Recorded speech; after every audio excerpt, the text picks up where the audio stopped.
ما ينفعش بيراميدز يكسب، ما ينفعش بيراميدز يكسب، ما ينفعش التاريخ اتغير، ما ينفعش التاريخ النهارده يقول بيراميدز هو يكسب، ما ينفعش تيشيرت الاهلي يطلع النهارده من المباراه خسران.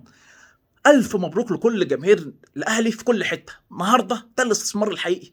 ما تقوليش ان انت تجيب بطاطس تربيها وتجيب بطاطس تقطعها وتجيب ثلاجه عندك تلعبها وتقول لي ده استثمار. الاستثمار اللي احنا كنا شايفينه مدرجات على الشمال، ثالثه شمال النهارده كانت ملانه، الثالثه يمين بتاعتهم كانت مدفوع اجر، لكن هو ده الاستثمار، ان انت تجيب تشتري التذاكر ايه تعمل بقى ايه مدرجات فاضيه. خايفين من جمهور الاهلي، وفعلا جمهور الاهلي اللي حرك الصخر النهارده ساعه ما جه فينا الجون الاولاني. جمهور الاهلي ما سكتش، جمهور الاهلي ما بطلش تشجيع لحد ما تعادلنا.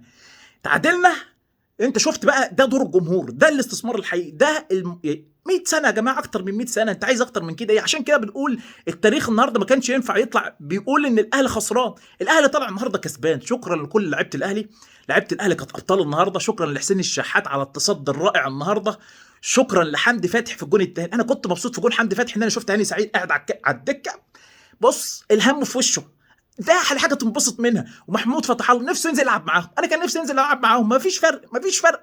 الاهلي يا حبيبي ركب الجيم خلاص، انسى حتى اما اتطرد مننا محمد عبد المنعم ولا العب للصبح. سد منيع، كله واقف سد منيع، والشناوي واخد 3 4 دقايق فاق، الحمد لله ان هو فاق. طول المباراه كان بيرتكب اخطاء، لكن الحمد لله فاق في اخر الدقايق. فلذلك لعيبه الاهلي النهارده شكرا للجمهور اللي كان موجود، هو ده افضل لاعب في المباراه، ما بطلش تشجيع، ما بطلش فوقان للعيبه. والحمد لله قدرنا ان احنا نتعادل بعد ما كنا مغلوبين، وفي نفس الوقت نرجع تاني للمباراه ونكسب. مباراه كانت مهمه جدا ان احنا نطلع فيها كسبانين عشان مباراه الرجاء كمان. وده بطولة مهمة جدا لكل جمهور الأهلي، بطولة مهمة جدا إنها تضاف لسجلات الأهلي، وخاصة إنها من بيراميدز المستثمر، بيراميدز بتاع الاستثمار، بيراميدز اللي ما شفناش مربي جاموستين ولا معزتين.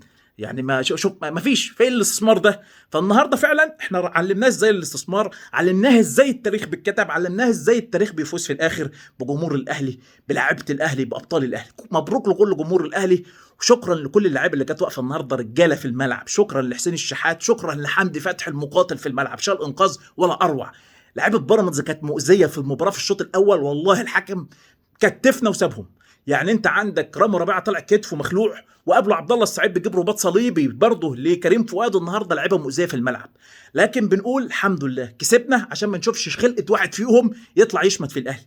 كسبنا النهارده عشان نعلمهم ازاي التاريخ بيتكتب. فالحمد لله على الانتصار، مبروك لكل جماهير الاهلي. النهارده انتصار ما اروعه ما اجمله، ان هو من بيراميدز، واول بطوله كان بيراميدز عايز ياخدها في حياه امه، النهارده احنا كسبناها الحمد لله. مبروك لكل جمهور الاهلي، مبروك لكل عشاق الاهلي.